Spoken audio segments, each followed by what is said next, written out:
ओम अनंतकोटी ब्रह्मांड प्रमुखाय नमः। श्री स्वामी समर्थ। जय जय स्वामी समर्थ। स्वामी भक्तांनो, स्वामींचे असेच प्रेमळ संदेश मिळवण्यासाठी आपल्या चॅनलला नक्कीच सबस्क्राईब करा आणि बेल आयकॉन नक्कीच ऑन करा। श्री स्वामी सांगतात, क्षमा ही एकच गोष्ट अशी या जगात आहे जी पापांचं रूपांतर पुण्यामध्ये करू शकते आणि क्षमा केल्याने भूतकाळ तोच राहतो पण भविष्यकाळ मात्र सोनेरी बनवतो। आणि अडचणी आयुष्यात नव्हे तर मनात असतात आणि ज्या दिवशी मनावर विजय मिळवाल त्या दिवशी आपोआप मार्ग निघेल। आणि अडचणीवर लक्ष केंद्रित न करता सोडवण्यावर लक्ष केंद्रित करा। दोन गोष्टी कधीच संपू देऊ नका, मनाचं बालपण आणि अंतकरणातलं देवपण। हे संपलं की माणूसच संपला म्हणून समजायचं। म्हणून आपल्या मनामध्ये नक्की स्वामींचा वास असला पाहिजे आणि स्वामींचं नामस्मरण आपण नक्कीच करत राहिलं पाहिजे। मित्रांनो, स्वामींवरचा विश्वास टिकून ठेवायचा असेल तर नक्कीच तुम्ही स्वामींची भक्ती केली पाहिजे। आणि स्वामींची भक्ती करत असाल तर नक्कीच व्हिडिओला लाईक करा आणि कमेंटमध्ये श्री स्वामी समर्थ, जय जय स्वामी समर्थ, स्वामी राया आमच्यावर कृपा करा असं टाईप करा। स्वामी भक्तांनो, श्री स्वामी समर्थ म्हणतात, काही गोष्टी या कष्टासाध्य असतात आणि काही प्रार्थना करून आणि ईश्वराला शरण जाऊन त्यांच्या कृपेने साध्य करून घ्यायचे असतात। पूर्ण प्रेमाने व क्षमतेने आपले कार्य व सद्धर्म हे केल्यानंतर बाकी सर्व त्या नियत्यांवर सोपवावे आणि त्यानंतर तो ईश्वर जे काही फळ देईल ते सुखाने आपण भोगावे। आणि यातूनच खरे समाधान आपल्या जीवनात हे लाभत असते आणि तेच आपले समाधानही आहे। म्हणून मित्रांनो, कधी स्वामींची भक्ती सोडू नका आणि कधी कोण तुम्हाला काय सांगेल त्याच्यावर विश्वास ठेवू नका। फक्त आयुष्यात त्याच व्यक्तीवर विश्वास ठेवा जो तुमच्या अंतकरणातील या तीन गोष्टी नक्कीच जाणतो। आपल्या हसण्यामागील दुःख, रागवण्यामागील प्रेम आणि शांत राहण्यामागील कारण। या तीन गोष्टी ज्याला माहिती असतात ना, तोच आपला खरा सखा असतो, तोच मित्र आणि तोच आपला प्रियकर असतो। म्हणून चूक ही चुकूनच होते, ते किती खरं असले तरी काही चुका या अशा असतात ज्यांची शिक्षा ही आयुष्यभर भोगावी लागते। चर्चा आणि आरोप हे नेहमी यशस्वी होणाऱ्या व्यक्तीच्याच नशिबात असतात आणि तुमच्या विजयाची चाहूल तुमच्यापेक्षा तुमच्या विरोधकांना पहिल्यांदा लागते। आणि त्यामुळे जग काय म्हणतं यापेक्षा आपलं अंतर्मन काय म्हणतं हे खूप महत्त्वाचं आहे आणि त्याच्याकडेच आपण लक्षही दिलं पाहिजे। म्हणून आपलं जे अंतर्मन म्हणत असेल तीच गोष्ट खरी असते आणि तेच आपल्याला अंतर्मन काहीतरी सांगत असतं। म्हणून त्याचं सुद्धा तुम्ही नक्कीच ऐकत चला। म्हणून दुसऱ्या ताटातले हिसकावून घेण्यात छान नाही तर कोणाला आपल्या ताटातले देण्यात आहे खरे समाधान। ही नियती आहे की हिसकावून घेणारा कधीच सुखी होत नाही आणि वाटून खाणारा कधीच दुःखी होत नाही। त्यात तुला मार्ग दाखवत असणार मी, भिवू नकोस, मी तुझ्या पाठीशी आहे असं वचन स्वामी आपल्याला देत आहेत। म्हणून फक्त स्वामींच्या वचनावर भरोसा ठेवून आपण जीवनामध्ये प्रगती करत राहायचं आहे। आणि स्वामींवर विश्वास ठेवला तर स्वामी आपला विश्वासघातही कधी करीत नाही। म्हणून स्वामींना पदार्थांमध्ये भरपूर गोष्टी आवडतात, जसे पुरणपोळी, बेसनाचे लाडू। नक्कीच तुम्ही स्वामींची भक्ती करत असाल तर त्यांना ते खाऊ घाला, म्हणजे ते प्रसन्न तुमच्यावर होतील। आणि असं काही नाही की तुम्ही खाऊ घातलं नाही तर प्रसन्न होणार नाही। स्वामी हे खूप निर्मळ मनाचे आहेत, ते प्रत्येकाला आशीर्वाद देतात, पण तुम्ही तुमच्या मनाने अशी सेवा स्वामींची करू शकता। बाळा, कोण कसं वागतो याची चिंता तू करू नकोस असे स्वामी म्हणत आहेत, कारण जो तो त्यांच्या स्वभावानुसार वागणार। तू लक्ष ठेवू नकोस, कारण अशा लोकांना समजवण्यात काही अर्थ नाही। तू पाठीमागे राहशील अशा लोकांना समजवता आणि तू स्वतःची तुलना दुसऱ्यांची करू नकोस। तसं केलंस तर तू स्वतःचा अपमान करतो असं होईल। आणि तू निश्चित पुढे जा, आम्ही आहोत तुझ्या पाठी आणि तुझे तू कर्म नीट करत जा, भिवू नकोस, मी तुझ्या पाठीशी आहे असं स्वामी आपल्याला समजवत आहे आणि आपल्याला सांगत सुद्धा आहे। म्हणून मित्रांनो, स्वामींवरच फक्त विश्वास ठेवा आणि भरोसा पूर्णपणे ठेवा। आणि स्वामी सांगतात, वाटा सापडत जातील आपण शोधत जायचं, माणसं बदलत जातील आपण स्वीकारत जायचं, परिस्थिती शिकवत जाईल आपण शिकत जायचं, येणारे दिवस निघून जातील आपण ते क्षण जपत जायचं, आणि विश्वास तोडून अनेक जण जातील आपण फक्त सावरत जायचं, प्रसंग परीक्षा घेत जाईल आपण क्षमता फक्त दाखवत जायचं। आणि आपली क्षमता ही स्वामींना माहिती आहे आणि ते त्याच प्रकारे आपल्याला तेवढाच त्रास देतील आणि आपल्या नशिबात जेवढं असेल तेवढाच आपल्याला त्रास हा कर्माप्रमाणे होणारच आहे। म्हणून स्वामी म्हणतात, सहज मिळून जाईल इतकं सोपं काहीच नसतं, जेव्हा वेळ येईल तेव्हा ते नक्कीच भेटतं, पण त्यावेळी ते विचार न करता स्वीकारता आलं पाहिजे। आयुष्य खूप सुंदर आहे आणि ते आणखीन सुंदर बनवणं आपल्याच हातात आहे आणि ते आपण नक्कीच सुंदरही बनवू शकतो। म्हणून स्वामी म्हणतायत, की जे झालंय ते चांगल्यासाठीच झालंय, जे होतंय तेही चांगल्यासाठीच होतंय आणि जे होणार आहे ते पण चांगल्यासाठीच होणार आहे. म्हणून तुम्ही त्याचं कधीही टेन्शन घेऊ नका आणि मनाला तुम्ही दुखावू नका. कर्म तुलाच तारतील आणि तुझेच कर्म तुला मारतील सुद्धा. म्हणून तुझे कर्म तू कसे करायचे हे तुलाच ठरवायचं आहे आणि ते कर्म आपण चांगले केले तर नक्कीच आपल्यासोबत सुद्धा नक्कीच चांगलं होईल. म्हणून मृत्यूनंतरचं कडू सत्य आहे. पत्नी दरवाजापर्यंत असते, समाज हा स्मशानापर्यंत असतो, पुत्र अगदी दारापर्यंत. फक्त आणि फक्त कर्म हे मोक्षापर्यंत आपल्या येतात. म्हणून गंगेवर गर्दी असं जमत नाही. प्रत्येकाला ज्याचे त्याचे कर्म हे माहिती असतात आणि ती कर्म आपल्याला फेडायला लागणारच आहेत. म्हणून जीवन ही एक यात्रा आहे आणि ज्याचा अंतिम गंतव्यस्थान नाही, फक्त प्रवास हा महत्वाचा आहे आणि तो प्रवास आपण अगदी आनंदाने पार पाडायचा आहे आणि आनंदाने करायचा सुद्धा आहे. म्हणून ना जन्म आपल्या हाती ना मृत्यू आपल्या हाती. मग जन्म मृत्यू यांच्यातला प्रवास आपल्या हाती कसा असू शकतो?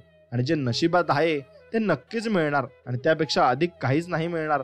आणि नक्कीच तुम्हाला स्वामी भरपूर काही देतील, फक्त स्वामींच्या भक्तीत असावं लागतं.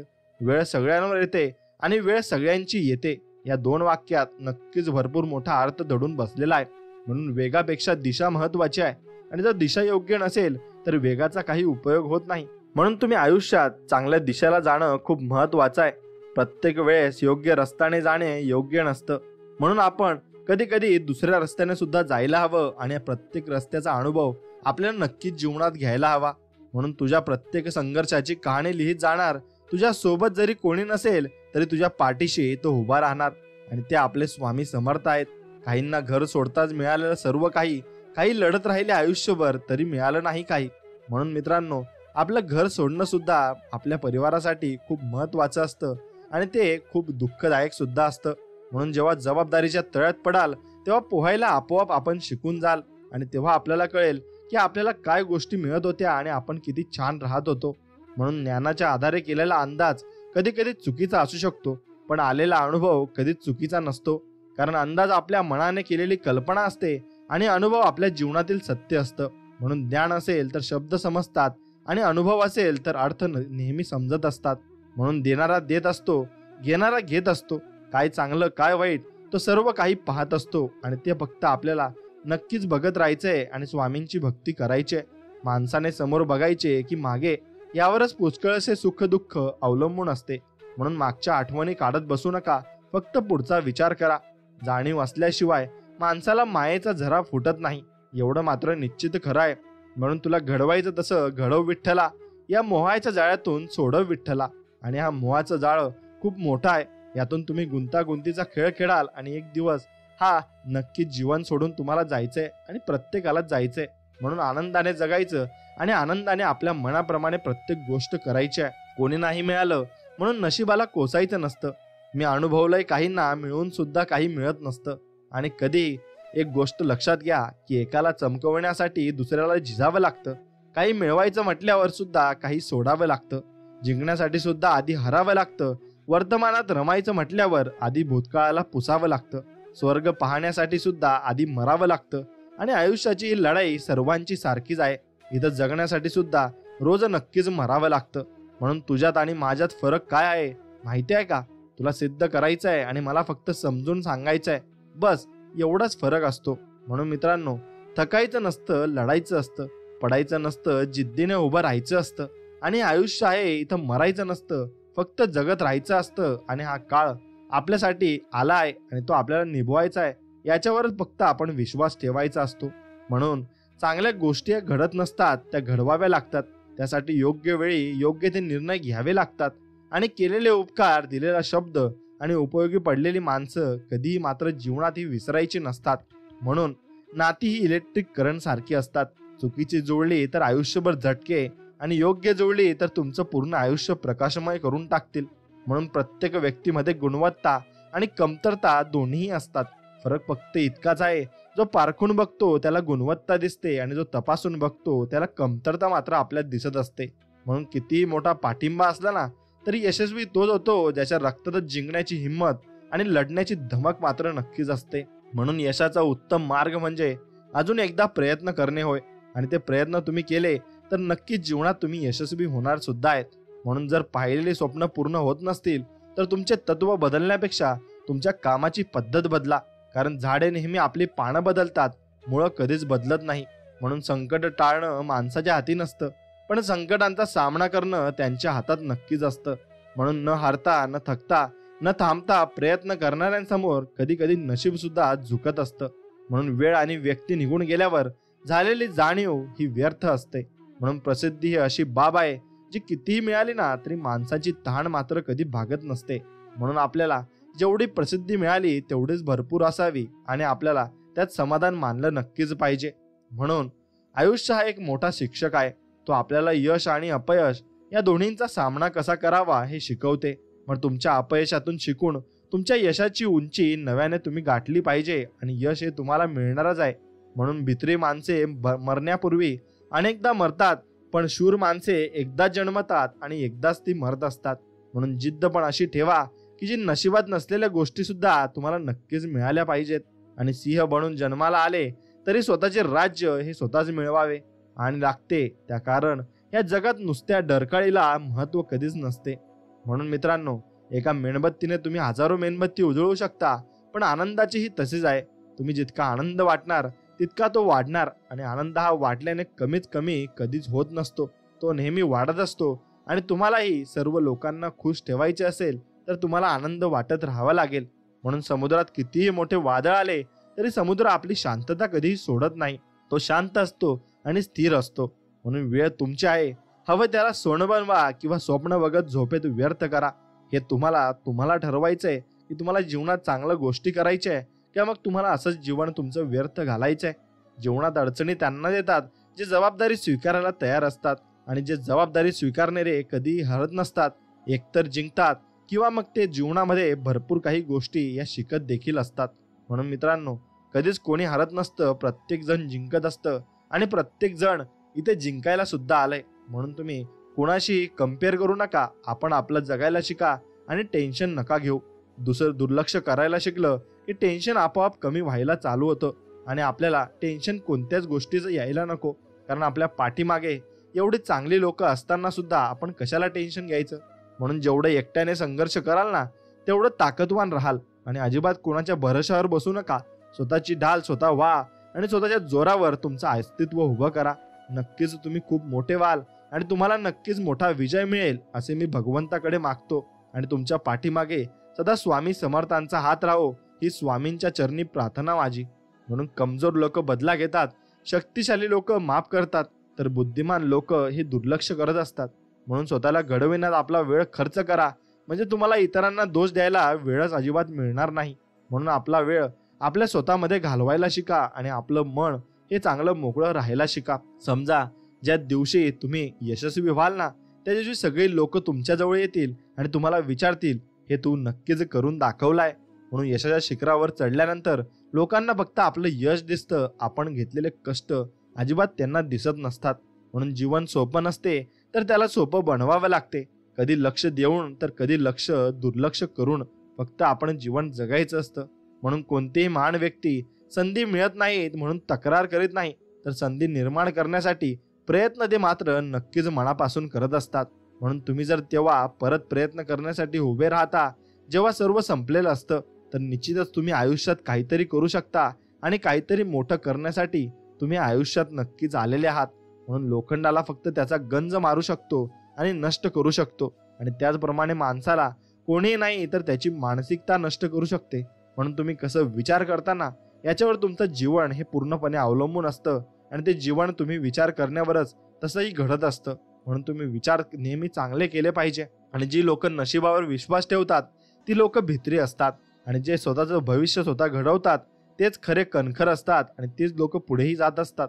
म्हणून कोणतीही गोष्ट ती मिळेपर्यंत अशक्यच असते आणि ते अशक्यच आपल्याला वाटत असते, पण एकदा मिळून गेली की आपल्याला नक्कीच ती मिळवण्यासाठी परत झटावं लागत नाही, कारण तेवढा आपला अनुभव खूप मोठा वाढत जात असतो. म्हणून कोणतेही ध्येय हे पूर्ण करण्यासाठी फक्त 1% प्रेरणेची आणि 99% मेहनत करण्याची गरज असते. म्हणून नियोजनाशिवाय एखादं ध्येय म्हणजे फक्त इच्छा असते. म्हणून तुमच्याकडे नक्कीच नियोजन असायला हवं. आणि जेव्हा तुम्ही म्हणाल मी हे करू शकतो आणि हे मी नाही करू शकत, तेव्हा तुम्ही स्वतःला ओळखलेलं असेल आणि नक्कीच तुम्ही जीवनामध्ये ते गोष्ट करू सुद्धा शकता. म्हणून थांबू नका. वेळ कधी बदलेल काही सांगता येत नाही. आणि ती वेळ तुमची अशी बदलेल की तुम्हाला परत समोर हात पसरण्याची गरज सुद्धा पडणार नाही. म्हणून माझं भविष्यही माझ्या वर्तमानापेक्षा चांगलं असेल, कारण ते बदलण्यासाठी मी खूप प्रयत्न करत आहे, असं तुम्ही स्वतःला म्हणलं पाहिजे. आणि तुम्ही त्यासाठी मोठे प्रयत्न सुद्धा केलेले पाहिजे. म्हणून ध्येय खूप महत्त्वाचे असतात, यावर माझा विश्वास नक्कीच आहे. आणि जोपर्यंत समोरचं उद्दिष्ट नसतं तोपर्यंत त्यावर लक्ष केंद्रित करणं हे मनाला शक्य नसतं.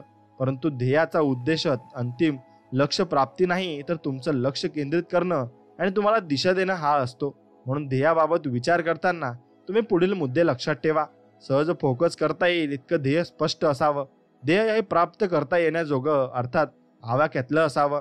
ध्येय हे जीवन बदलण्यासाठी उपयुक्त मात्र नक्कीच असावं. म्हणून जेव्हा आपल्या मेंदूवर आपला विश्वास नसतो, आपल्यातला आत्मविश्वास आणि मनगटाची ताकद ही कमी झालेली असते, तेव्हा तो माणूस स्वतःचं भविष्य आपल्या हातांच्या रेषामध्ये शोधत असतो. म्हणून आपण कधीही आपलं भविष्य आपल्या हाताच्या रेषामध्ये शोधू नये. आपण फक्त विश्वास ठेवावा आणि काम करत राहावे. आणि प्रॉपर नक्कीच तुम्ही प्लॅनिंगने काम जीवनात नक्कीच केलं पाहिजे. उद्या कोणीतरी आपल्याला मदत करेल या आशेवर आज बसून राहिला तर वर्तमानासोबत भविष्यही अवघड होऊन बसेल आणि मग तुम्हाला नंतर कोणी विचारणार सुद्धा नाही. म्हणून नाही जमणार असा विचार करत बसण्यापेक्षा करून बघ म्हणत केलेली सुरुवात हेच यशस्वी होण्यासाठीचं पहिलं पाऊल आहे. आणि मोठं व्हायचंय आणि यशस्वी व्हायचंय तर अपमान घ्यायला शिका. आणि उद्या मोठे व्हाल तेव्हा हीच अपमान करणारी लोक स्वतःचा मान वाढवायला तुमची ओळख नक्कीच सांगतील. म्हणून कासवाच्या गतीने का होईना पण रोज थोडी थोडी प्रगती करा. वाटेत खूप ससे आडवे येतील, त्यांना हरवण्याची हिंमत मात्र तुमच्यामध्ये असली पाहिजे. आणि कधीही हार मानू नका, शेवटपर्यंत लढत राहा. आणि कदाचित शेवटी विजय हा आपला पण असू शकतो आणि आपला विजय हा नक्कीच होणार आहे, यावर फक्त तुमचा ठाम विश्वास असायला हवा. दुनिया नाव ठेवण्यात व्यस्त असते, तुम्ही नाम कमवण्यात व्यस्त राहा. चर्चा आणि आरोप हे फक्त यशस्वी माणसाच्या नशिबात असतात, म्हणून कोणाच्याही नशिबात या गोष्टी नसतात. म्हणून प्रत्येक व्यक्ती आपल्याला बोलून जाणार आहे आणि त्याकडे आपल्याला दुर्लक्ष करायचं आहे आणि आपण फक्त चांगल्या गोष्टींकडे लक्ष केंद्रित करायचंय. बघा तुमचं आयुष्य किती अनमोल होऊन जाईल आणि किती जीवन तुमचं सुखकर होऊन जाईल. म्हणून आलेले अपयश विसरा आणि येणाऱ्या यशावर लक्ष फक्त तुम्ही केंद्रित करा. प्रयत्न करत राहा, कारण सुरुवात नेहमी कठीण होत असते. म्हणून नेतृत्व असं करा की सत्ता तुमची नसली तरी लोकांनी राजा मात्र तुम्हालाच म्हटलं पाहिजे आणि तुम्हालाच सर्व काही त्यांनी मानलं पाहिजे. म्हणून किंमत त्यांची करा जो पाठीमागे तुमची किंमत ठेवतो आणि तुम्हाला किंमत देत असतो, कारण तशी व्यक्ती भेटायला नशीबच लागत असतं. म्हणून कोणासाठी वेळ नाही इतकं व्यस्त होऊ नये आणि कुणीही गृहीत धरावं इतकं स्वस्तही कधी आपण आयुष्यामध्ये होऊ नये. म्हणून आपण फक्त नेहमी चांगल्या लोकांना वेळ द्यायला शिका आणि चांगली लोक जमवायला शिका. जीवनामध्ये अशा माणसांबरोबर राहा जे वेगळ्या कल्पना आणि ध्येयांबद्दल बोलतात. अशा बरोबर नको की जो इतर माणसांबद्दल बोलतात आणि कोणाविषयी कशाही तक्रारी करतात. म्हणून माणसाच्या परिचयाची सुरुवात जरी चेहऱ्याने होत असली ना तरी त्यांची संपूर्ण ओळख ही वाणी, विचार आणि कर्मानेच होत असते. म्हणून कर्म फक्त आपली चांगलीच असायला हवी. म्हणून ज्या व्यक्ती नवीन नवीन कल्पना राबवितात आणि त्यावर मेहनत करतात, अशा व्यक्ती फक्त पैसा कमवणाऱ्या व्यक्तीपेक्षा जास्त यशस्वी होत असतात. म्हणून इतक्या जवळ राहा की नात्यात विश्वास राहील आणि इतक्याही दूर जाऊ नका की वाट पाहावी लागेल. आशा ठेवा नाते इतकी की आशा संपली तरी नातं मात्र कायम राहील. म्हणून एक सुंदर व्यक्ती म्हणून जगण्यापेक्षा एक सुंदर व्यक्तिमत्व म्हणून जगा. कारण शरीराची सुंदरता कधी ना कधी संपते, पण सुंदर व्यक्तिमत्व मात्र सदैव जिवंत राहते. म्हणून भले प्रगती थोडी कमी झाली तरी चालेल, पण आपल्यापासून कोणाचे नुकसान नको ही भावना ज्याच्याजवळ असते तो योग्य प्रगतीच्या वाटेवर मात्र असतो. म्हणून संकट छोटे असो वा मोठे कोणालाच नको असते. मात्र अशा संकटामधूनही जे काही घडे घेतात आणि तेच खऱ्या अर्थाने आयुष्यात यशस्वी होतात. कारण प्रत्येक संकटात यशाचे बीज दडलेले असते आणि ते बीज नक्कीच मोठे होतही असते. म्हणून अडचणी आयुष्यात नाही तर मनात तुमच्या असतात आणि ज्या दिवशी मनावर विजय मिळवाल ना त्या दिवशी मार्ग तुमच्या आपोआप निघत जातील आणि आपोआप तुम्हाला भरपूर काही गोष्टी या कळायला सुद्धा लागतील. म्हणून पोटात गेलेले विष हे फक्त एका माणसाला मारते, पण कानात गेलेले विष हे हजारो नाते संपवून टाकते. म्हणून दुसऱ्यांच्या सांगण्यावर विश्वास ठेवण्यापेक्षा स्वतःच्या पाहण्यावर मात्र तुम्ही विश्वास ठेवला पाहिजे. आणि निंदेला घाबरून आपले ध्येय सोडू नका, कारण ध्येय साध्य होताच निंदा करण्याची मतं नक्कीच जीवनात बदलत असतात आणि ती आपल्या विरुद्ध सुद्धा असून आपल्या बरोबरीने ते होत असतात. म्हणून आपण जे पेरतो ते घेतो. आपण स्वतःच्या नशिबाचे निर्माते आहोत. आणि म्हणून आपण त्याच्यावर विचार करायला हवा की आपण कसं वागावं आणि कसं आपण राहावं. म्हणून आपण जे विचार करत आहात ते व्हाल. आणि आपण स्वतःला कमकुवत समजले तर कमकुवत आणि सामर्थ्यवान समजले तर आपण सामर्थ्यवान नक्कीच होऊ शकतो. म्हणून सत्यासाठी सर्व गोष्टींचा त्याग करावा, परंतु कोणत्याही कारणास्तव सत्याचा त्याग मात्र आयुष्यात करू नये.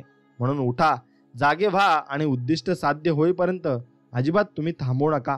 म्हणून शक्यतेची सीमा जाणून घेण्यासाठी अशक्यतेच्या पुढे निघून जायला हवे आणि नक्कीच आपण पुढे पुढे जात राहायला हवे. म्हणून आपल्याला अनंत शक्ती, असीम उत्साह, अपार साहस आणि धीर पाहिजे, तरच आपल्याकडून महान कार्य होतील आणि मोठमोठी कार्यांना आपण नक्कीच सहभागी होऊ शकतो. म्हणून स्वतःला कमकुवत समजणे हे सर्वात मोठे पाप आहे.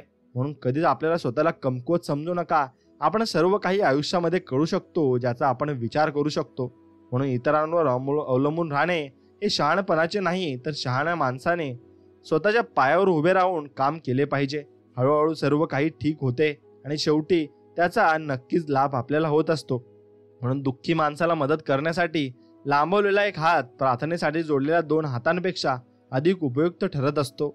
म्हणून आपण आयुष्यामध्ये नक्कीच मदत करायला हवी आणि माणुसकी आपल्या मनामध्ये जिवंत ठेवायला हवी. म्हणून आयुष्यात आपण घेतलेला कोणताच निर्णय हा कधीच चुकीचा नसतो. फक्त तो बरोबर आहे हे सिद्ध करण्याची जिद्द आपल्यात हवी असते. आणि ती जिद्द असली तर नक्कीच आपण ते सिद्धही करून दाखवू. म्हणून जर आयुष्यात काही मिळवायचं असेल ना, तर पद्धती बदला, ध्येय अजिबात बदलू नका. म्हणून किंमत त्याची करा जो पाठीमागे तुमची किंमत ठेवत असतो आणि किंमत ठेवत असतो त्या व्यक्तीला तुम्ही नक्कीच शिकवलंही पाहिजे. म्हणून आपल्या आयुष्यात कोण येणार हे वेळ ठरवते, परंतु आपल्या आयुष्यात कोण यायला पाहिजे हे मन ठरवते. पण आपल्या आयुष्यात कोण टिकून राहणार हे मात्र आपला स्वभावच ठरवत असतो. आणि तो स्वभाव आपल्याला भरपूर काही पुढे घेऊन जात असतो आणि आपल्या मनामध्ये आणि आपल्याविषयी लोकांमध्ये चांगल्या भावना निर्माण करत असतो. म्हणून तुमचा स्वभाव खूप चांगला असणे गरजेचे आहे. म्हणून आपला स्पष्ट स्वभाव समोरच्याला खटकत असेल तर ती त्यांची समस्या आहे. आपण फक्त आरशाप्रमाणे राहायचं आहे. काळजी तर त्यांनी करायची ज्यांचा मुखवटा नकली आहे. आणि तो नकली मुखवटा असल्यामुळे त्यांना कोणी नंतर भाव सुद्धा देत नाही. म्हणून पाण्याचा एक थेंब चिखलात पडला ना तर तो संपतो, पण हातावर पडला तर तो चमकतो आणि शिंपल्यात पडला तर तो मोती होतो. थेंब तोच असतो, फक्त फरक सोबतीचा असतो. म्हणून सोबत नेहमी चांगल्या लोकांसोबत आपण ठेवली पाहिजे आणि सोबत आपण भरपूर काही चांगल्या लोकांची केली तर आपण आयुष्यामध्ये भरपूर पुढेही जाऊ शकतो. म्हणून मित्रांनो, स्वतःच्या वक्तव्यात इतका सरळ आणि तिखटपणा ठेवा ना की चांगल्या लोकांना त्यांची चव आणि वाईट लोकांना त्यांचा ठसका हा नक्कीच जीवनामध्ये लागला पाहिजे. आणि फालतू लोकांच्या गोष्टी मनावर नाही घ्यायच्या. ज्या आपल्याला चिल्लर समजतात त्या आधीच भंगाराच्या भावात विकले गेलेले असतात. म्हणून कधीही सूड घेऊ नका. कुजलेले फळं स्वतःहूनच गळून पडत असतात. म्हणून पाठीमागे लागू नका.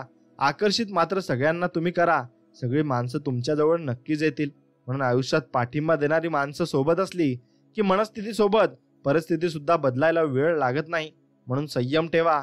लोकांना फसवणारा कधीच सुखी राहत नाही आणि डोळ्याने बघशील त्याची दुर्दशा आणि स्वामी त्यांचा बदला नक्कीच घेतील. आणि स्वामी जो तुमच्याविषयी वाईट विचार करत आहे ना, आणि त्याला स्वामी कधीच सोडणार नाही, एवढं फक्त तुम्ही ध्यानात ठेवलं पाहिजे. प्रतिक्रिया देण्यापेक्षा प्रतिसाद द्या. बदल निश्चित घडेल. मग ती परिस्थिती असो वा मनस्थिती असो, बदल हा घडलाच पाहिजे. नाव तर सगळेच लोक ठेवतात, पण ठेवलेल्या नावाचा नक्कीच तुम्हाला ब्रँड बनवता आला पाहिजे. आणि तो ब्रँड बनवायला जी ताकद लागते ती तुमच्या मनस्थितीत असायला हवी. म्हणून खरं दाखवण्याचा आणि खोटं लपवण्याचा प्रयत्न करू नका. वेळ दोघांनाही जगासमोर आणत असते आणि जगासमोर ती आणत देखील. म्हणून दगडात एक कमतरता आहे की तो कधी वितळत नसतो. म्हणून जेव्हा वेळ आपल्यासाठी थांबत नाही ना, मग आपण योग्य वेळेची वाट का पाहत बसायचे. प्रत्येक क्षण योग्यच असतो. चुकतो तो फक्त आपला निर्णय. आणि तो निर्णय फक्त तुम्ही योग्य ठेवायला हवा. आणि योग्य निर्णय ठेवला की जीवनामध्ये योग्य तुमचे डिसिजन्स होत जातील आणि योग्य मार्गावर तुम्ही चालत जाल. म्हणून जीवनात चांगला माणूस होण्यासाठी एवढंच करा, चुकाल तेव्हा माफी मागा आणि कुणी चुकलं तर त्याला माफ करायला शिका. म्हणून जेव्हा लोकांना तुमच्या मधल्या चांगल्या गोष्टी सहन होत नाही तेव्हा ते तुमच्या वाईट गोष्टी जगाला सांगत फिरत असतात आणि जगाला सांगतात की तुम्ही असं चुकीचं करू नका. म्हणून जेव्हा सगळं संपून गेलंय असं आपल्याला वाटतं ना, तीच खरी वेळ असते नवीन काहीतरी सुरू होण्याची आणि नवीन काहीतरी करण्याची. म्हणून आपण नक्कीच पहिलेपासून सुरुवात करायला शिका. आणि शून्यातून निर्माण करणारं हे जग असतं ना, तो व्यक्ती खूप पुढे जात असतो. म्हणून आत्मविश्वास ही अशी एक शक्ती आहे जी तुम्हाला पायथ्यावरून शिखरावर पोहोचत असते आणि तुम्हाला नक्कीच ती यशाकडे घेऊन जात असते. म्हणून श्रीकृष्णाला गीता कुणालाही सांगता आली असती ना, पण त्याने फक्त अर्जुनाला का सांगितली बरं? कारण जसं सांगणारा असावा लागतो तसा ऐकणाराही असावा लागतो. तेव्हा ज्ञानाचा विकास हा पूर्णपणे होत असतो. म्हणून जे लोक तुमची परीक्षा पाहण्याचे प्रयत्न करतात त्यांचे निकाल लावण्याचे सामर्थ्य तुमच्यामध्ये नक्कीच असले पाहिजे. आणि विचार बदलले की स्वभाव बदलतो, स्वभाव बदलला की सवयी बदलतात, आणि सवयी बदलल्या की व्यक्तिमत्व आपोआप बदलत असते. म्हणून व्यक्तिमत्व बदलले की भवितव्य आपले नक्कीच बदलत असते. म्हणून आपल्या मनामध्ये जी काही शंका चालली आहे त्याचं निराकरण करून तुम्ही फक्त यशाबद्दल विचार केला पाहिजे आणि यशच तुमच्या डोक्यात फिरलं पाहिजे, तरच ते तुम्हाला मिळेल. म्हणून एका वेळी एकच गोष्ट करा आणि ते करत असताना आपले सर्व लक्ष त्या गोष्टीवर मात्र केंद्रित करा. म्हणून आयुष्य फार लहान आहे. जे आपल्यासाठी चांगले वागतात त्यांचे आभार माना आणि जे आपल्याशी वाईट वागतात त्यांना हसून फक्त तुम्ही माफ करायला शिका. म्हणून आयुष्यात गोष्टी भरपूर काही चुकतील आणि भरपूर काही चांगल्याही गोष्टी होतील. फक्त तुम्ही चांगल्या गोष्टींना आत्मसात करा आणि वाईट गोष्टी सोडून द्या. चुकीची लोक त्याच वेळी जिंकतात जेव्हा खरी असणारी लोक गप्प बसत असतात. म्हणून कधी कधी तुमची सटकली पाहिजे, नाहीतर तुमचं अस्तित्व संपून नक्कीच तुम्हाला कोणतरी धडा शिकवून जाणार आहे आणि कोणतरी तुम्हाला धडा शिकवणार एवढे तुम्ही मात्र कमजोर नाही. म्हणून छान हसायचं, छान राहायचं. पोटात ज्वालामुखी असतानाही हिरवीगार झाडं जमिनीवर दिसतातच ना, त्याचप्रमाणे आपण नक्कीच खुलून राहायचं असतं. म्हणून काही वेळा आपली चूक नसतानाही शांत बसणं योग्य असतं. कारण जोपर्यंत समोरच्याचं मन मोकळं होत नाही ना, तोपर्यंत त्याला त्याची चूक लक्ष देत नाही. आणि जेव्हा त्याला त्याची चूक लक्ष देईल तेव्हा तो माफी मागायला आपल्या जवळ नक्कीच येणार आहे. म्हणून शून्यातून सुरुवात करण्याला हरण्याची भीती अजिबात नसते आणि तो हरूही शकत नाही. म्हणून कठीण रस्ते सुंदर ठिकाणी पोहोचत असतात. म्हणून कठीण रस्त्यानेच तुम्ही गेले पाहिजे आणि तेच रस्ते तुम्हाला यशापर्यंत घेऊन जायला तयार असतात. म्हणून काही वादळे विचलित करण्यासाठी नव्हे तर वाट मोकळी करण्यासाठी येत असतात आणि ती वाट मोकळी करण्यासाठी आली आहेत हे समजायला सुद्धा आपलं भाग्य लागत असतं. म्हणून माणसं जोडण्यापेक्षा आता माणसं ओळखणं जास्त महत्त्वाचं झालंय. कारण प्रत्येक व्यक्ती आपल्या आयुष्यामध्ये नक्कीच आपल्याला धोका देत येतोय आणि धोका देत आलाय सुद्धा. म्हणून चांगला स्वभाव हा गणितातल्या शून्यासारखा असतो. ज्याच्यासोबत असतो त्याची किंमत नेहमीच जास्त असते. म्हणून आपण जिथे आहात त्या पलीकडे जाण्याचा प्रयत्न करा. प्रयत्न कधीही अयशस्वी होत नाही आणि तो नक्कीच यशस्वी सुद्धा होत असतो. म्हणून आवड आणि आत्मविश्वास असेल तर कोणतीही गोष्ट ही अवघड नसते आणि जीवनामध्ये कोणतीही गोष्ट अवघड नाही. फक्त तुम्ही प्रयत्न हा प्रामाणिकपणे करायला शिकले पाहिजे. तुम्ही किती हुशार असाल पण जर तुम्हाला माणसांची कसं वागायचं हे माहिती नसेल ना, तर तुमच्या हुशारीचा काहीच उपयोग या जगामध्ये होणार नाही. म्हणून परिस्थिती निर्माण करणे हे आपल्या हातात नसते, तर अनेकदा परिस्थितीच आपल्यात निर्माण करीत असते. आणि तुम्हाला जे साध्य करायचे आहे ते तुम्ही अजूनही करू शकता. कारण उशीर असा प्रकार कधीच नसतो. जीवन तुम्हाला स्वतःबद्दल घडवण्यासाठी संधी देते, पण तुम्ही जर त्यातून शिकला नाहीत तर मात्र संधी तुमच्यातून निसटत असते आणि परत ती संधी तुम्हाला कधीच भेटत नसते. म्हणून कोणाच्या चांगलेपणाचा इतका फायदा नका घेऊ की त्याला वाईट बनायला भाग पाडेल. आणि लक्षात ठेवा की वाईट नेहमी तोच बनतो जो पहिले चांगला बनून तुटलेला मात्र नक्कीच असतो. म्हणून शांत डोक्याने नक्कीच जीवनामध्ये विचार केला पाहिजे आणि नक्कीच जीवनामध्ये माणसं जोडून ठेवली पाहिजेत. माणुसकीची श्रीमंती असते. आपल्याला अशी माणसं भेटतात जी काही अपेक्षा न ठेवता, गाजावाजा न करता आपल्यासाठी खूप काही करतात. करिअरला कळत न कळत आकार देतात आणि उगीच द्वेष, मत्सर व तुलनेच्या खेळात अडकण्यापेक्षा उज्ज्वल भविष्याचा विचार आणि साथ देणारी माणसं हीच खरी श्रीमंती आपल्याला नक्कीच जीवनामध्ये लाभलेली आहे आणि ती श्रीमंती आपल्याला लाभणार सुद्धा आहे. म्हणून मला नाव ठेवणारी माणसं खूप आवडतात, कारण ते स्वतःचा कमी आणि आपला जास्त विचार या जगामध्ये करत असतात. आणि या जगामध्ये कोणीच कोणाचा विचार करत नाही, पण ही लोक मात्र नक्कीच पूर्णपणे करतात. म्हणून दुसऱ्या कुणाच्या सांगण्यावरून जर तुम्ही एखाद्या व्यक्तीबद्दल मनात राग धरत असाल तर मग आयुष्याच्या शाळेत तुम्ही अजून खूप लहान आहात आणि खूप लहान असणार सुद्धा आहात. म्हणून दुसऱ्याचे सुख पाहण्याची क्षमता ज्याच्याकडे असते ना, त्याची प्रगती देखील साक्षात देव सुद्धा थांबवू शकत नाही आणि त्याची प्रगती देव करतच असतो. म्हणून लाखो क्षण अपूर्ण पडतात आयुष्याला दिशा देण्यासाठी. आपली एक चूक कारणीभूत ठरते ते दिशाहीन करण्यासाठी. किती कष्ट घ्यावे लागतात यशाचं शिखर चढण्यासाठी. क्षणभर गर्व कारणीभूत ठरतो वरून खाली फक्त आपल्याला पडण्यासाठी. म्हणून फक्त आपण गर्व आणि अहंकार जगामध्ये कधीच करू नये आणि कधीच आपण त्याविषयी विचार सुद्धा करू नये. म्हणून वर्षातले 2 दिवस तुम्ही काही करू शकत नाही. कालचा दिवस आणि उद्याचा दिवस म्हणून जीवनात जर तुम्हाला काही करायचे असेल तर आजच करा, कारण आजचा दिवस खूप महत्त्वाचा आहे आणि तोच दिवस तुम्हाला पुढे जाऊन पुढे घेऊन जाऊ शकतो.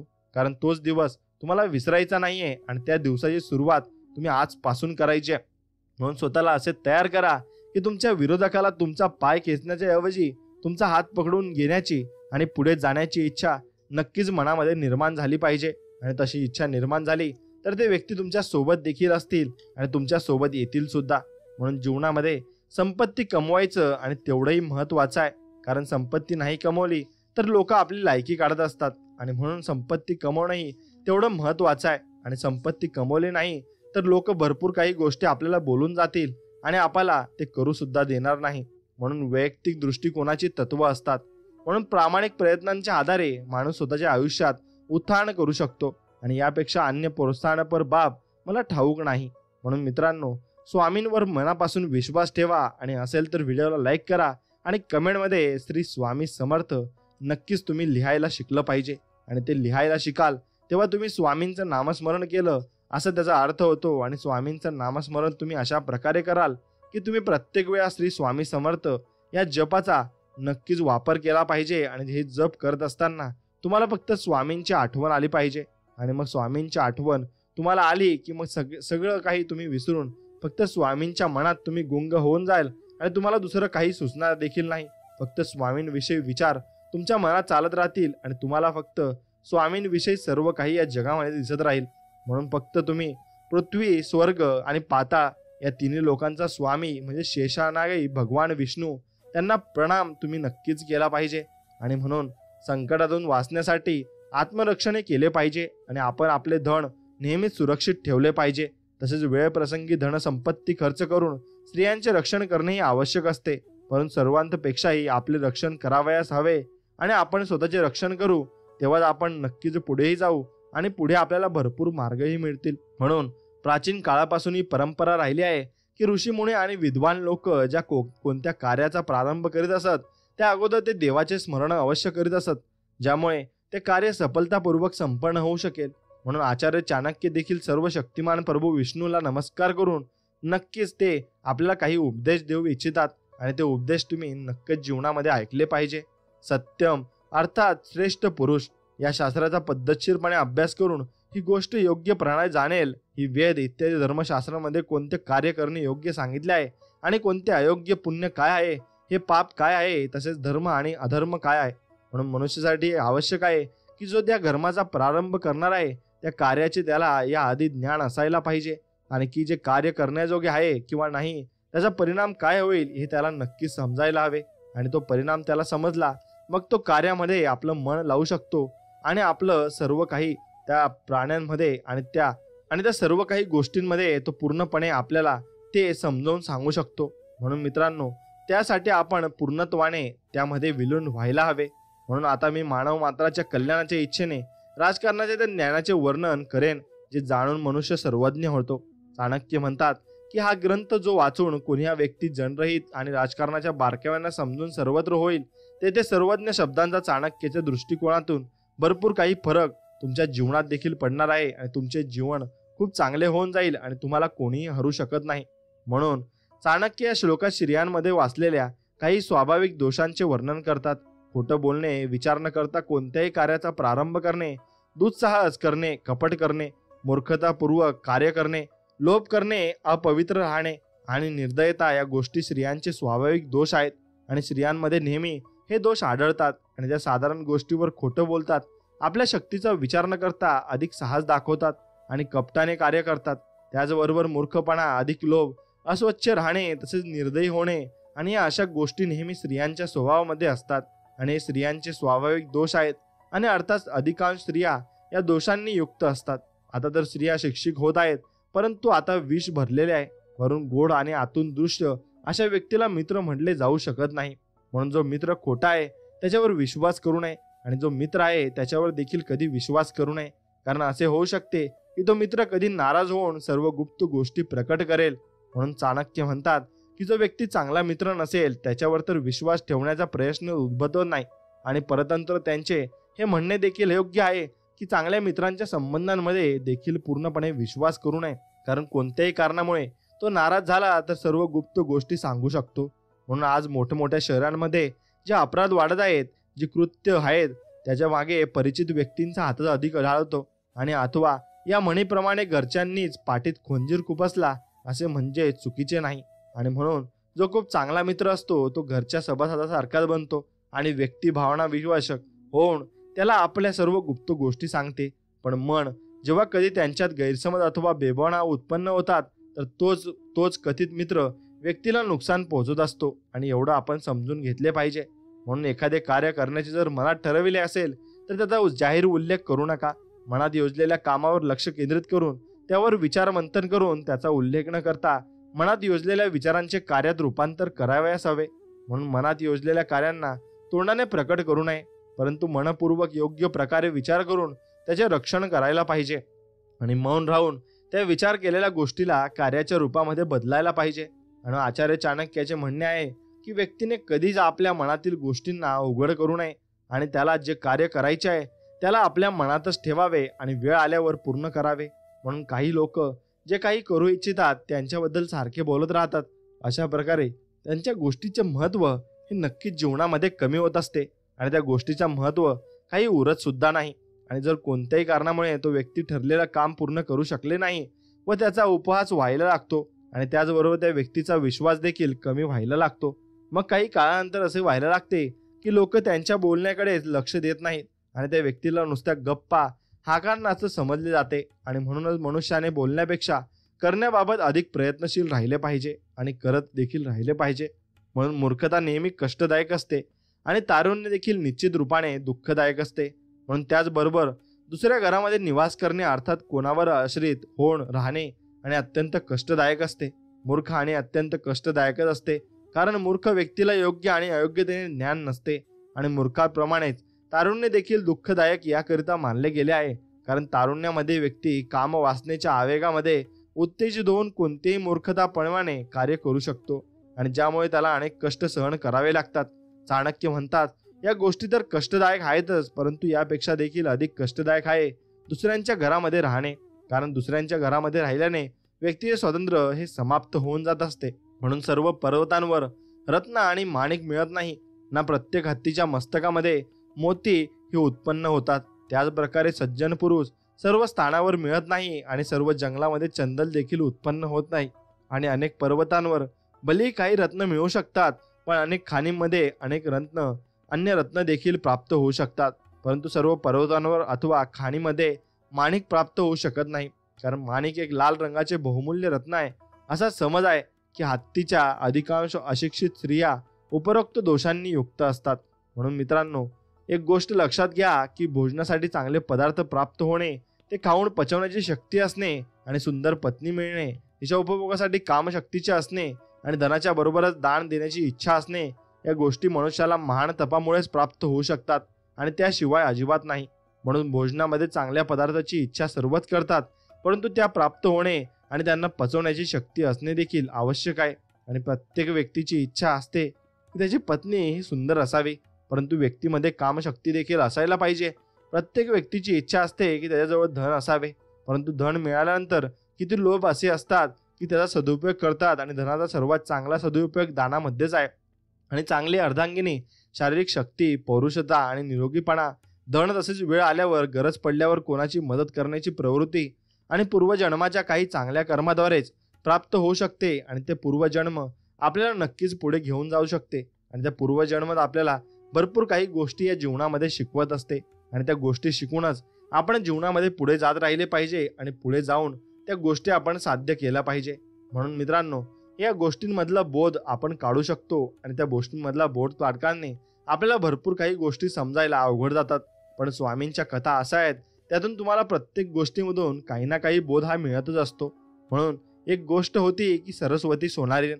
एक सोनारीण होती, तिच्यावर महाराजांची पूर्ण कृपा होती. ती एखाद्या वेळेस जनाबाईंचे अभंग म्हणून घळाघळा रडत असे व वेड्यासारखी रस्त्यातून फिरत असे. आणि तिच्याजवळ काही चिंध्यांचे गाठोडे असे व एक गाठोडे तिला महाराजांचे काही वाक्यांचा अर्थ कळत असे.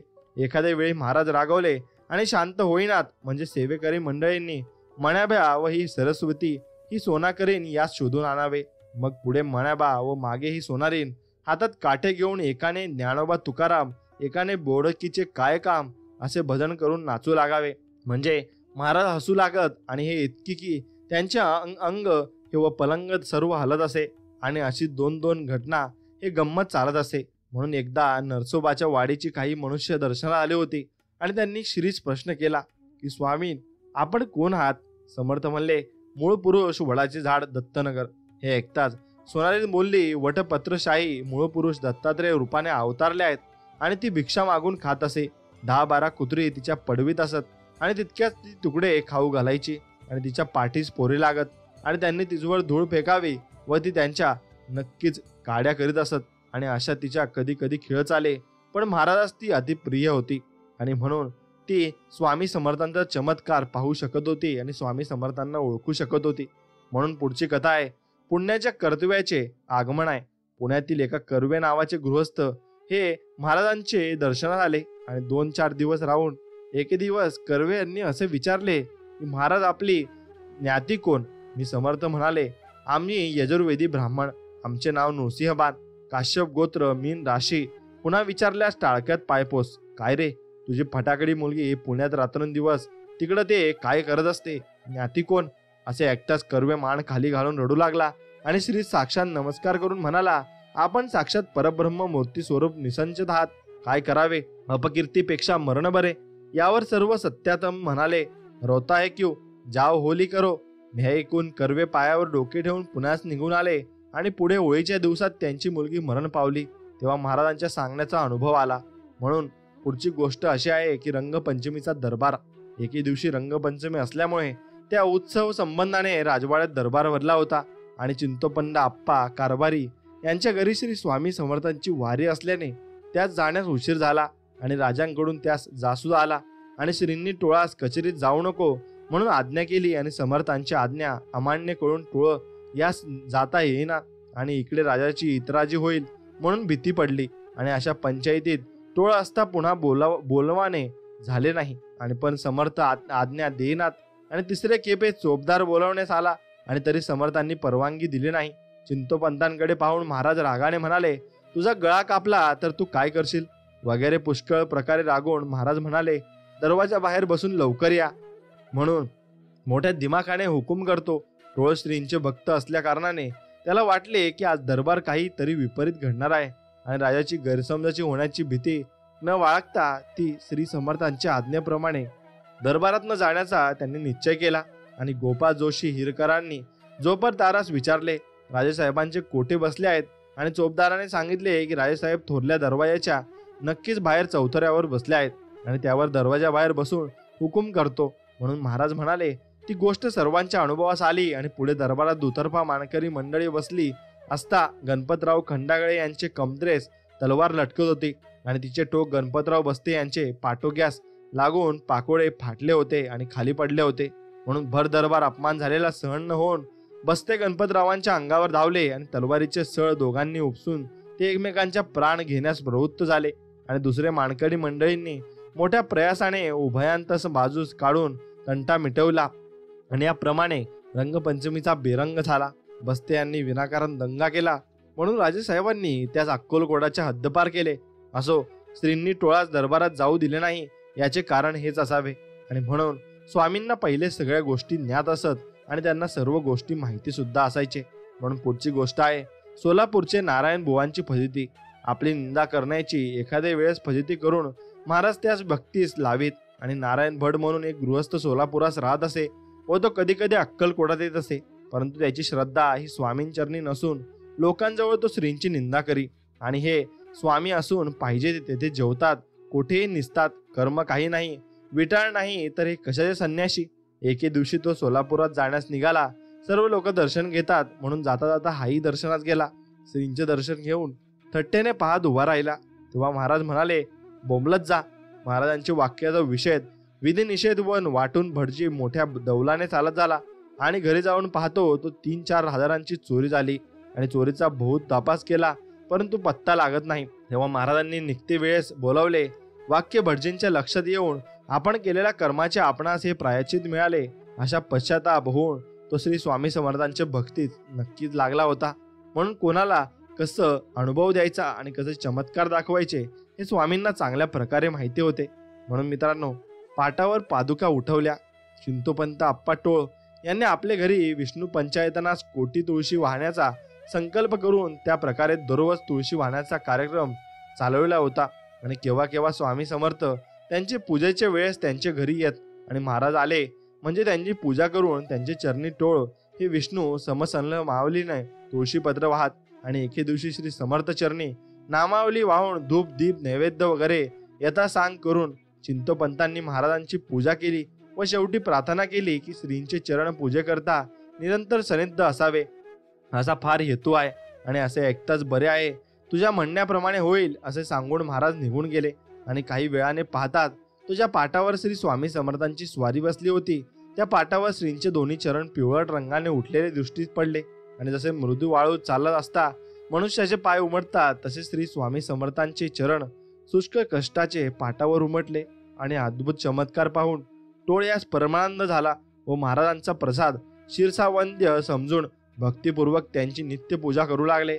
आणि तो पाठ कशानेही घासला तरी पावलांची चिन्हे तशीच्या तशी आहेत असा तो तारक पाठ हल्ली अक्कलकोटात जोशीभाऊ यांचे मठात आहे. आणि शेकडो लोक अद्याप त्या पाठास पाहून दर्शन घेत आहेत. म्हणून जोशी यांचे घराचे उत्तरेस बहुत दिवसांची एक पडीक जागा होती. त्या जागेत एक औदुंबराचे झाड असून नजीकच एक आड होता. आणि ह्या आड झाडाखाली श्रींची स्वारी कधी कधी येऊन बसत असे. आणि एके दिवशी गोपाळ भट, भिडे, मिरजकर, सेवेकरी यांचे मनात असे आले की औदुंबराखाली पादुका स्थापन करून मठ बांधावा. पण मनातील गोष्ट सिद्धीत जाते कशी, आपली दरिद्री पडलो असे मनात येत आहे. आणि तोच महाराज म्हणाले, हवेली बांधून पादुकांची स्थापना कर. तो म्हणाला, महाराज पैसे कुठून आणू? म्हणून विनंती केली, अलग कर म्हणजे पाहिजे तितके पैसे. गुरु आज्ञा प्रमाण मानून गोपाळ भट धाराशिव वगैरे गावातून फिरून 400-500 रुपये घेऊन आले. आणि अक्कलकोटासही वर्गणी अदमासे 1000 रुपये जमवून पंचामार्फत देवालय बांधले. आणि पादुकांची अर्चा करण्यास सासवडकर, दीक्षित वगैरे मोठमोठे विद्वान जमवून शास्त्रविधीने अर्ची केली. आणि अर्चीच्या प्रारंभी खुद्द श्री स्वामी समर्थांची वारी येऊन श्रीमन महान गणपती नमः निर्विघ्नमस्तु असे स्वतः म्हणून अर्चेस आरंभ करविला. आणि अर्चा पुरी होईपर्यंत महाराज तेथेच राहिले. आणि मठात पादुकांची व विष्णू पंचानंताची ही स्थापना केली. आणि देवालयापुढे सभामंडपाचे काम होणे हे बरेच लांबणीवर पडले. व रारा विनायक वासुदेव हे श्रींचे भक्त असून अक्कलकोटास वारंवार येत असत. आणि त्यांच्या मनात प्रेरणा होऊन 8000 रुपयांचा सभामंडप बांधला. आणि असो भटजीला काळजी पडली होती ती सर्व समर्थांनी निवारण नक्कीच केली. आणि समर्थांना सर्वांच्या मनातलं माहिती असतं आणि कोण कोणाला किती लागणार आणि कसं मी मदत करू शकतो हे त्यांना सर्व काही कळतं. म्हणून मुसलमान शिपायाचे पैसे वाढले. एके दिवशी मोहरम मध्ये दिवसात महाराज अक्कलकोटास ख्वाजा पीराचे दर्ग्यात बसले असता पुष्कळ सेवेकरी मंडळी जवळ बसली असून महाराजांचे बाललीलेचे खेळ चालले होते. तितक्यात राजवाड्यातील एक मुसलमान शिपाई हातात तबक घेऊन फकिरी मागण्यात जात होता. महाराज बसलेले पाहून शिपाई नमन करण्यास आला. आणि अक्कलकोटवासी जनास महाराज हे एक निदान सापडले होते. आणि सर्वांचा नियम असा होता की वाटेने जाताना महाराज जवळपास बसले असल्यास आणि मोठे जरुरीचे काम जरी असले तरी मग मुसलमान, महार वगैरे कोणीही असो श्री समर्थांचे दर्शन घेतल्याशिवाय जावयाचे नाहीत. आणि धन त्या अक्कलकोटावासाची जणांची असो. शिपायाने महाराजांचे दर्शन घेऊन रुमालाने झाकलेले तबक महाराजांपुढे ठेवले. आणि महाराजांनी तबक घेऊन त्यात 5-6 पैसे होते. आणि पैसे हातात घेऊन महाराज 1, 2, 3 याप्रमाणे मोजू लागले. मोजून पैसे तबकात टाकावे व पुन्हा हातात घ्यावेत हाच खेळ सुरू झाला. असे मोजता मोजता 15, 16, 17, 20 होता. आणि होता बरेच पैसे ताटात दिसू लागले. हा चमत्कार पाहून शिपायाच्याच उगी राहावेना. आणि महाराज पैसे जमे झाले आणि लगे असे शिपाई म्हणाला. आणि ऐकताच महाराजांनी हात आखडला व तबक खाली ठेवले. आणि पुन्हा पाहताच तो तबकात पैसे 5 ते 6 राहिले. आणि गोष्ट पुष्कळांनी पाहिली. आणि शिपायाने ते नक्कीच प्राक्तन केले होते आणि त्याचा अनुभव सुद्धा घेतला होता. म्हणून असे अनुभव सर्व भक्तांना येत असत. म्हणून गणेश हरी सोहणी यांची एक कथा आहे ती तुम्ही नक्कीच ऐकली पाहिजे. गणेश हरी सोहणी यांचे द्वितीय कुटुंब वारल्यावर त्यांच्या मनातून तिसरे कुटुंब करण्याचे होते. परंतु श्रींच्या चरणी त्यांची भक्ती असल्याने महाराजांची आज्ञा झाल्यास लग्न करावयाचे असा निश्चय करून अक्कलकोटास आले व दर्शन घेऊन श्रीस युक्तीने विचारले, लग्न करावे की न करावे? महाराजांनी जवाब दिला, लग्न करू नये आणि लग्न अजिबात करू नका. सेवेकरी यासकडून रिकामी चिली मांडून त्यावर विस्तव ठेवून ओलू काढले आणि या कृतीवरून असे दर्शवले की लग्न करून सुख व्हायचे नाही. पुढे सोहणी बडोद्यास गेले आणि कामे पुरुषात उपदेश थोडाच पटणार. एक पक्कड मुलगी पाहून लग्न लावले. समर्थांच्या आज्ञा भंग केल्यामुळे परिणाम वाईट झाला. तो असा लग्न झाल्यानंतर 8व्या दिवशी सोहणी यांचे कुटुंब जिना उतरत असताना पाय घसरून खाली पडले व बाईची कंबर मोडली आणि ती जन्मापर्यंत बरी झाली नाही. पुष्कळ औषधं वगैरे केली. बाईस रोज पाटावर बसून जिकडे तिकडे फिरवावे लागे आणि रिकामी चिली मोडण्याची महाराजांची कृती करून दाखवली. त्यांचे स्मरण सोहना यास वारंवार होई, पण उपयोग काय? एक वेळ चूक झाली म्हणजे ती सतत सुधारत नाही. म्हणून प्रत्येकाने वेळेच्या वेळेवर जपावे. म्हणून श्रीपाद भटाचे जोडवे गेले आणि ही कथा खूप निश्चित तुम्हाला आवडणार आहे. एक वेळ श्री स्वामी समर्थ मोदींचे वाढत असता मोहरमचे दिवस असल्याने श्रीपाद भट पुजारी भुजंगा शिपाई यांनी ताबूत पाहण्यात जाण्याविषयी महाराजांजवळ आज्ञा मागितली. महाराजांनी जाऊ नको म्हणून सांगितले आणि मौज पाहण्याची हौस फार असल्याने काही वेळाने मोठ्या मिळतवारीने महाराजांनी पुन्हा आज्ञा मागितली. मादरचोद जाऊ नको असं ते बोलले. मग ते अगदी किंचाळले. म्हणून महाराज म्हणाले तरी दुसरे सेवेकरास महाराजांजवळ बसून हळूच डोळा चुकून उभयंता ताबूत पाहावयास गेला आणि श्रीपाद भटाच्या हातातील 3-3.5 तोळाचे जोडवे हे ताबूतांच्या गर्दीत कोणी काढून घेतले. म्हणून भटजीने हुशार शिपाई भुजंगा यास पाशी दिले आणि आपण गरीब आपल्या हातात जोडवे नको म्हणून भुजंगाने आपल्या हातात जोडवे घालून घेत नव्हता, पण आपण नक्कीच जवळच हावं आणि जोडवे कोठे जाते असे सांगून त्यांच्या हातात बळेच भटजींनी जोडवे घातले व ताबूत उडवण्याचा दिवस होता. म्हणून हजारो लोकांची गर्दी आणि मजा पाहता पाहता दोघेही गर्दीत शिरले आणि ताबूतावर उडवण्यासाठी भुजंगा याने रेवड्या व खारका घेऊन तो त्या उडवू लागला. रेवड्या उडवताना जोडवे उडून गेले आणि भुजंगा व भट घाबरून गेले आणि हजारो लाखांची गर्दी त्या जोडव्यांचा कशाच पत्ता लागतो. 2 तास दोघांनी पुष्कळ भटकट केली पण शोध लागेनाच आणि हिरोमुसले होऊन ते महाराजांकडे परत आले. महाराजांची आज्ञा भंग केल्याचा हा प्रसंग आला अशी त्यांची खात्री झाली, पण तोंड लपवीत महाराजांकडे येऊन दोघे रडू लागले. नको म्हणत असता जग मारण्यास गेला का असं महाराज त्यांच्यावर रागवले. म्हणून रागावर समर्थांनी त्यास पुष्कळ शिव्या दिल्या आणि अपराधाची क्षमा करावी, असा आलं ते संकट दूर करावे अशी श्रींची उभयतांची प्रार्थना करावी. एवढे सोने कसे भरून देऊ म्हणून भुजंगा महाराजांची फार विनवणी करू लागला. भुजंगावर महाराजांची फार प्रीती होती. म्हणून श्री विष्णूंचे द्वारी असे जय विजय असतात त्याप्रमाणे भुजंगा शिपाई महाराजांचा द्वारपाल होता. त्याने महाराजांची नोकरी एकनिष्ठपणे केली. असो, महाराज भुजंगाची दया येऊन रडू नको, तुझे जोडवे चालत घरी येतील, स्वस्थ बस असे महाराज त्यास म्हणाले. आणि या बोलण्यावरून भुजंगास धीर आला आणि काही वेळाने महाराज ज्या ठिकाणी होते त्या ठिकाणी एक पोलीस शिपाई व 2 मनुष्य जोडवे घेऊन आली आणि जोडवे गेल्याबद्दल पोलिसात वर्दी दिलीच होती. पण एका मनुष्यास गर्दीमध्ये जोडवे सापडले व दुसऱ्याने ते पाहिले आणि वाटणीबद्दल दोघात भांडण लागले आणि कशाबद्दल भांडता म्हणून पोलीस तपास करता जोडव्याबद्दल भांडत पाहून शिपाई त्या दोघांस घेऊन महाराजांकडे आले आणि जोडवे चालत येईल असे महाराज बोलले आणि त्यांचा अनुभव आला आणि भुजंगाने आनंदात त्या मनुष्यास बक्षीस देऊन जोडवे श्रीपाद भटाचे स्वाधीन केले. म्हणून अवज्ञा केली म्हणून प्रसंग वाईट आला, परंतु पुन्हा शरणागत होता आणि संकट दूर झाले. म्हणून स्वामी प्रत्येकाला माफी देत असतात आणि प्रत्येकाला माफ देखील करत असतात. फक्त आपण त्यांच्याकडे मनापासून माफी नक्कीच मागितली पाहिजे आणि मनापासून ते आपल्याला माफ सुद्धा करत असतात. म्हणून पुढची कथा आहे की पोटशुळ्या ब्राह्मण. एक वैष्णव ब्राह्मण वृद्ध असून पोटशुळ्याने अति व्याधीग्रस्त होता. त्याने बरेच दिवस महाराजांची सेवा केली आणि 150-200 सेवेकरी श्री समर्थांजवळ असत. पण इतक्यांनी सेवा ती काय काय करावायची, परंतु त्रिकाल दर्शन, तीर्थप्रसाद व त्यांचे जवळ जाऊन बसणे हीच काय ती सेवा. व थोड्या सेवेकरांना निकट सेवा करावायचा मिळे म्हणजे छाट्या धुणे, पलंग झाडणे, स्वयंपाक करणे, फुले आणणे, दिवाबत्ती करणे वगैरे. म्हणून महाराज कोठे जावयास निघाले म्हणजे त्यांच्या सामानाची ओझी वाहणे. असो, पोटशुळा ब्राह्मण व्यथेने अतिव्याप झाला आणि साखर विहिरीवर महाराज बसले असता जवळच एक लिंबाचे झाड आहे आणि त्या खाली बसून ब्राह्मण प्रार्थना करीत आहे आणि तो त्याच्याकडे पाहून समर्थ म्हणाले, काय रे, आम्ही तुझ्या बापाचे काय लागतो आहोत, उगीच आम्हाला संन्यासाजवळ येऊन का मारतोस. आणि मग ते असे बोलून उगीच राहिले. आणि ब्राह्मण म्हणाला, महाराज आम्हाला आपल्याशिवाय कोण त्राता आहे, अनाथांवर कृपा करावी असे म्हणून मोठ्याने ओरडू लागला. आणि ऐकून दीनदयाळ कळवळले आणि म्हणाले, हत्तीच्या लेंड्या आणि तुझ्या डोक्यावरील लिंबाचा पाला एकत्र करून खा म्हणजे पोटशूळ जाईल. आणि हे समर्थ वाक्य त्यांच्या ब्राह्मणाने शिरसानवंद करून लगेच जाऊन त्या 2 जिन्सा एकत्र करून खाल्ल्या आणि दुसऱ्या दिवशी समर्थ तेथेच होते आणि पुन्हा तो ब्राह्मण महाराजांची प्रार्थना करू लागला. आणि महाराज लिंबाचा पाला कडू फार लागतो हे ऐकून भक्त काम कल्पोळ देऊन त्यास रागावून म्हणाले, अरे या फांदीचा पाला का, म्हणजे गोड लागेल. आहा, काय चमत्कार. त्या झाडात 3 फांद्या असून 2 कडव्या व ज्या फांदी समर्थांनी हात लावला ती फांदी गोड.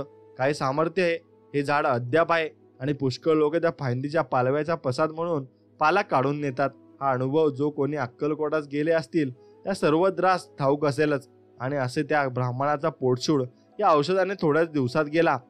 होतो श्री समर्थ चरणी अनन्य होऊन मजला अनुग्रह द्यावा अशी समर्थांची प्रार्थना करू लागला. तेव्हा महाराज म्हणाले, जा कांद्याची बोंडे खा. आणि या शब्दाचा अर्थ त्यावेळी त्याने कोणास कळला नाही, परंतु तो ब्राह्मण पुढे श्री समर्थांचा भक्त नक्कीच झाला आणि तो सर्वात मोठा भक्त झाला. मित्रांनो, एक पंजाबी गृहस्थ होता. त्याची कथा तुम्हाला नक्की सांगू इच्छितो. एक पंजाबी मनुष्य महारोगाने पिडलेला होता. शरीराने उंच, बोलण्यात धीट.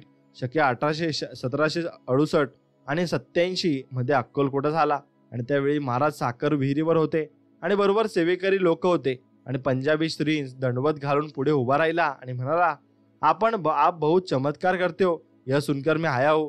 हे त्यांचे उद्धट भाषण श्रवण करून श्री समर्थ त्यास मोठ्याने रागाने म्हणाले, चमत्कार वगैरे मी काही करत नाही. चमत्कार गावडे के खेल में देखे नाही, बर्फी खाके नक्कीच. मग असे ते बोलू लागले आणि त्यांना ते फार वाईट वाटू लागले. असे भाषण करून महाराजांनी आपली लंगोटी फेकून त्यास दाखवले. आणि समर्थांचे सर्वज्ञपणे भाषण ऐकताच तो पंजाबी मनातल्या मनात विरळला व 2 घटका तसंच तो उभा राहिला व आपल्या कर्माचा पश्चाताप होऊन श्रीस अनन्य शरणागत होऊन सेवे करता राहिला. आणि 2 महिने झाल्यावर त्या रोगापासून मुक्त होऊन श्रींचा निरोप घेऊन आपल्या देशाला गेला. आणि त्याला नक्कीच कळले की आपण काय चूक केली होती आणि ती श्री स्वामी समर्थांनी आपल्याला दाखवून दिली आहे. म्हणून पुढची गोष्ट आहे गोविंद शास्त्री. अक्कलकोटात गोविंद शास्त्री म्हणून एक ब्राह्मण होता. तो विरक्त असून भक्तिमान होता, परंतु कुटुंबियाच्या काळजीप्रमाणे फार जेरीस आला होता. आणि त्यांचा श्रींच्या दर्शनास येण्याचा पाठ असे.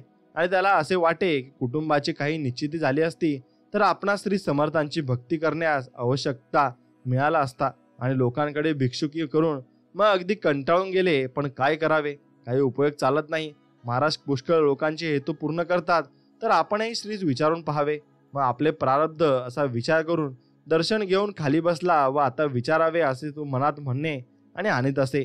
आणि तो त्यांच्या लोकांकडे पाहून महाराज म्हणाले, तुमचे घराचे पडसाद सुपारीचे झाड आहे, त्या झाडाखाली हाय हे घेऊन स्वर हरिहरी करीत बसा. ते श्रीमुखातील वाक्य श्रवण करून शास्त्री बुवांच्या आनंदास पार राहिला नाही. मग श्री चरणाविंदी नमस्कार करून परत घरी आले. घरी जाऊन समर्थांच्या आज्ञेप्रमाणे परसातील फुल झाडाखाली खोदून पाहिले तर तेथे पुरलेले धन त्यास सापडले. आणि अशा प्रकारे समर्थ कृपेने धनलाभ झाल्यावर मग शास्त्री बुवांच्या आनंदास काय विचारावे. मोठ्या प्रेमाने महाराज शरण जाऊन त्यांनी आपला काळ श्रींच्या भक्तीमध्ये घालविला. आणि पुढे महाराज समाधिस्थ झाल्यावर ते सर्व स्तंग परित्याग करून काशीत जाऊन राहिले. आणि मग त्यानंतर स्वामी समर्थ भरपूर लोकांवर त्यांची कृपाही केली. म्हणून बसाप्पा तेली यांची कथा आहे, ती तुम्ही ऐकावी. म्हणून एक कोकणातील ब्राह्मण संतती नसल्या कारणाने कुटुंबासह अक्कलकोटा झाला. काही दिवस महाराजांची उभयंता सेवा करीत असताना एक तेली आपले 3 पुत्र बरोबर घेऊन दारिद्र्याने अगदी गांजला होता. मजुरी करून सुद्धा त्याला पोटभर अन्न मिळत नसे. तेव्हा महाराजांची कीर्ती ऐकून अक्कलकोटा झाला आणि श्रींचे दर्शन घेऊन महाराजांची कृपा व्हावी म्हणून काही दिवस तेथे राहिला. आणि पुढे एक दिवस असा चमत्कार झाला की ब्राह्मण महाराज चौरी विहारीत उभा राहिला होता व त्याची बायको जवळच उभी होती. आणि तेलीही पाया पडून एका बाजूस बसला. आणि तो महाराजांची त्या बाईच्या तोंडाकडे पाहून, लिंबे इकडे ये, आणि हा तेली तुझा पूर्वजन्मीचा नवरा आहे आणि तुझेच पोटचे 3 मुलगे आहेत आणि त्यांना जवळ घे. असे चमत्कारिक शब्द स्त्रींच्या मुखातून निघतात. ते ऐकून सर्व लोकांना आश्चर्य वाटले व राधाबाई फारच लज्जित झाली आणि खाली पाहू लागली. पण इकडे असा चमत्कार झाला की ते मुलगे जरी बाईपेक्षा वयाने मोठे होते तरी आपली आई आहे. आणि असे कळताच त्यांनी पोटात माया उत्पन्न झाली व 3 जण आई आई म्हणून तिचे जवळ जाऊन बसले. आणि ते पाहून त्या वृद्ध तेल्यांच्या डोळ्यातून घळाघळा पाणी वाहू लागले. आणि पुढे त्या बाईच्याही मनात त्या मुलांबद्दल प्रेम उत्पन्न होऊन त्या जवळ घेऊन मोठ्या स्नेहाने त्यांची मुखे तिने कुळवाली. आणि असा हा अद्भुत चमत्कार कधीच न घडणारा सर्वत्रांनी पाहून सर्वांनी मने अगदी चकित होऊन गेली. व पुन्हा सहृदय श्री स्वामी महाराजांनी बाईस आज्ञा केली की अगलिंबे, तू या तेल्याबरोबर जाऊन त्यांची घरात पश्चिमेच्या बाजूस रंगीत खांब आहे आणि त्याच्या खाली तुझ्या हातचा द्रव्याने भरलेला हंडा पुरला आहे. तो उकरून त्यातील सर्व द्रव्य तू निर्लोभीपणे त्या तेल्यास दे. आणि म्हणजे त्याचे दारिद्र्य विचार होऊन तुलाही पुत्र मिळेल आणि पुत्र सुद्धा होईल. म्हणून त्याप्रमाणे त्यांनी केले आणि याप्रमाणे समर्थांची आज्ञा होताच हे सर्वजण त्या तेलाचे घर अक्कलकोटापासून 23 कोस लांब होते. येथे जाऊन त्याच्या घरातील खांबाखाली उकरून पाहतात तो श्री वचनाप्रमाणे काही मोहरा होण व काही रुपये असलेला भरलेला हांडा त्या सापडला आणि श्री समर्थ आज्ञेप्रमाणे त्या उभयंतांनी ते सर्व द्रव्य तेलास दिले आणि त्यांचे जन्मीचे दारिद्र्य गेले. नंतर ती उभयंती पुन्हा अक्कलकोटास येऊन हा चमत्कार सर्व सेवेकरास सांगितला व काही दिवस समर्थांजवळ राहून ती आपल्या गावी कोकणात आली आणि त्याच वर्षी 22 पुत्र प्राप्ती झाले. आणि सर्व सेवेकरांना हा अद्भुत चमत्कार ऐकून स्त्रींच्या अतर्क्य सर्वज्ञानाचे मोठे आश्चर्य वाटले.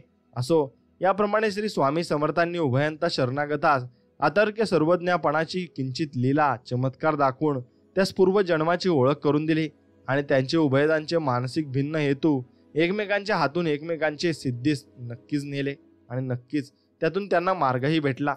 म्हणून मित्रांनो, स्वामीवर तुम्ही जेवढा विश्वास ठेवाल तेवढे स्वामी तुम्हाला चमत्कार दाखवतील आणि भरपूर काही गोष्टी तुम्हाला प्राप्तही करून देतील. फक्त त्यांचा विश्वास त्यांच्यावर आपला दृढ असायला हवा. म्हणून व्हिडिओ आवडला असेल तर व्हिडिओला लाईक करा, चॅनलला सबस्क्राईब करा आणि बेल आयकॉन ऑन करा. चला तर मग भेटूया नवीन एक व्हिडिओमध्ये. तोपर्यंत जय श्रीराम, श्री स्वामी समर्थ. जय जय स्वामी समर्थ. धन्यवाद.